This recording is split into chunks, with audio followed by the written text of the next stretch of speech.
ensuring the perpetuation of the culture, the enhancement of lifestyle, and the protection of entitlements of Native Hawaiians while enabling the building of a strong and healthy Hawaiian people and nation recognized nationally and internationally. In listening to you all introduce what organizations you represent, you can see how our mission statement encompasses all the different program service areas, all the different needs that are represented by communities. And as you read through towards the ending of this mission statement, we're building a strong and healthy Hawaiian people and nation. And it's a Hawaiian people regardless of where you live. You are still considered part of the Hawaiian people, whether you live in Hawaii, in the States, in Guam, in Samoa. And to get recognition of this nation both nationally and internationally.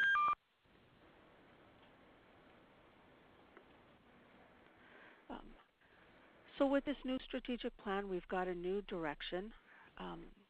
Our previous strategic plan hit 10 primary focus areas: health, education, human services, culture, all your different service areas. The Strategic Planning Committee consolidated this into 6 key priorities, looking at the major issues facing Hawaiians. And this was almost a year-long process where it was an internal committee of OHA staff, it was outside consultants, it was sister service agencies, and we even went out to the community to ask Hawaiians themselves, what do you see as the issues facing you? From these 6 priorities, they further developed the plan to 10 results so that we are becoming more focused on measurable outcomes. We've been funding projects in the community. The grants program has been in existence since 1993. We can give out anywhere between $10 to $13 million a year. But now we're actually beginning to look at how do you measure those results. We know we're providing funding to the community. We know that there's programs that are benefiting Hawaiians, but what is that impact? What are those needs? How can we measure it? And that's where we're going with our new priorities and these 10 results, and there's an interrelationship between all of them. In order for OHA to implement this new strategic plan, to be able to quantify measures, to be able to evaluate performance, we've had to restructure the agency. We have new roles focused on OHA as advocate, as researcher, and as asset manager, all still focused on our mission to improve the conditions of the Native Hawaiian community. Advocacy, we're focused on making changes to laws and policies, things that impact our strategic priorities as well as benefit the Hawaiian community. Within our advocacy branch are all of our legislative efforts, policy and compliancy, which addresses Native rights, Native practices, and then also our community outreach, to be able to reach out to the community, to make them aware of what OHA has to offer, as well as to reach out to the community and hear what they want us to do for them. Our second key role is research. This is a new venture for OHA to have a research division which now is compiling baseline data to see where Hawaiians fall in the different issues, where are our needs. And I don't know how it is in other areas, but here in Hawaii, the Native people are just one part of the broader population. It's very difficult to find health education statistics that really focus on those unique needs of the Native Hawaiian community. We're just 20% of the population in the school district, or 60% of the population in the prisons. So our research division is strategically looking at those areas where we do have data, where data is lacking, where data shows that the highest needs are. With our new strategic plan, we have 6 priority areas. Each one at this time has equal focus as we look at what grants we may or may not be considering. As our research division develops this data and identifies needs, by next year's grant cycle, we will probably be focusing in on one or two priorities that address the key needs of the Hawaiian people. Our third role is as asset manager, basically to fulfill our trust by managing the trust fund we have, making the best investment decisions, as well as the best use of funding, which is my favorite thing because that then allows us to give grants to community projects. Here you can see our strategic priorities. They've been diagrammed in a circle, each one having equal weight.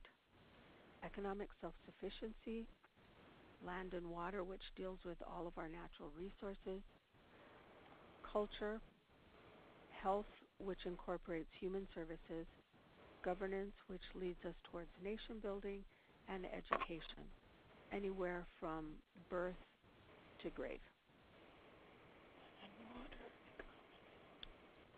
Our strategic priorities are then further expanded on with the results, and we've set them up in a pyramid. I hope you can all read this okay.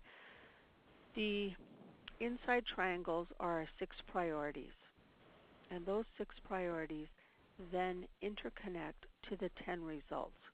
And you can see that any one priority impacts or is impacted by 3 different results, and each result connects to one or more priorities, showing that you can't look at the needs of a people just in an isolated program area. It's a holistic approach to providing services and meeting the needs of the Hawaiian people.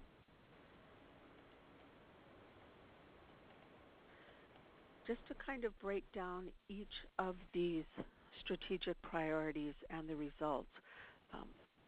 Health, the strategic priority is to improve the quality and longevity of life. Native Hawaiians will enjoy healthy lifestyles and experience reduced onset of chronic diseases. So the 2 results on the left and right side of that health triangle: to decrease chronic disease rates, chronic diseases including cardiovascular disease, obesity, diabetes, asthma, and cancer, and to improve family lifestyle choices. So under improving family lifestyle choices is where we can address more of the human services need. Diet, weight loss, substance abuse treatment, family programming, early education, prenatal screening, family strengthening, child abuse, domestic violence. All of those things that in combination with decreasing chronic diseases helps to build a stronger, healthier people. And then holding up the bottom of that triangle is to participate in cultural activities. We found that many of our health and human services programs here in the islands are more effective for the Native peoples if they include traditional Hawaiian practices, Hawaiian values, engaging participants in cultural activities, which is the basis for having a healthy people. Education.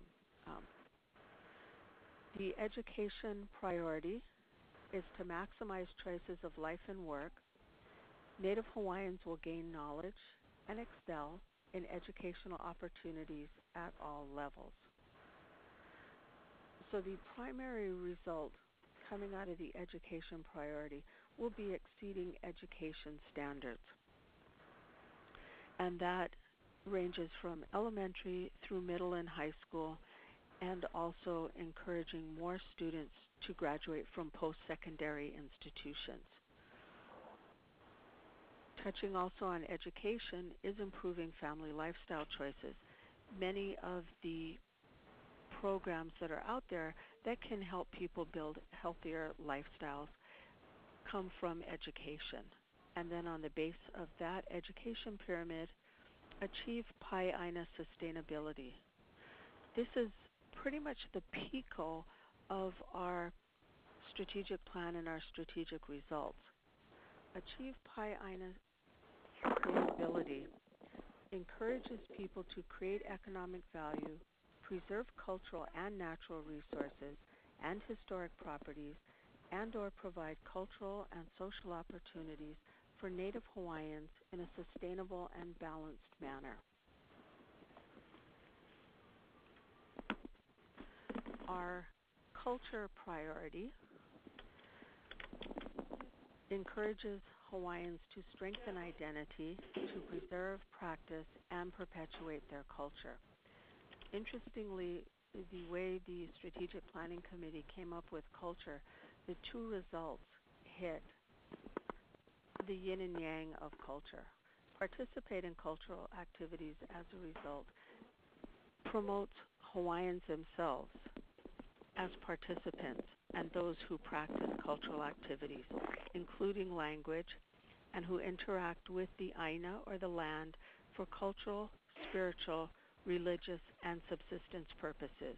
To balance that, value history and culture, we're looking at increasing the number of non-Hawaiians but residents of the state in Hawaii who value history and culture of Hawaii as a basis for residing here in the islands. And then also touching on that is our PICO to achieve Pai'aina sustainability. The fourth priority I'd like to go into today is economic self-sufficiency, which is to allow people to have choices and a sustainable future and progress towards greater economic self-sufficiency. The key result in this priority would be to increase family income. And we're specifically looking at increasing the Native Hawaiian average family income to be equal 100% or greater than the statewide average family income. This touches on stability in housing. People who have a strong economic base and have the sufficient family income are able to live in rental housing without the threat of being evicted, or to actually raise to the level of purchasing their own home, essentially to get out of the homeless situation.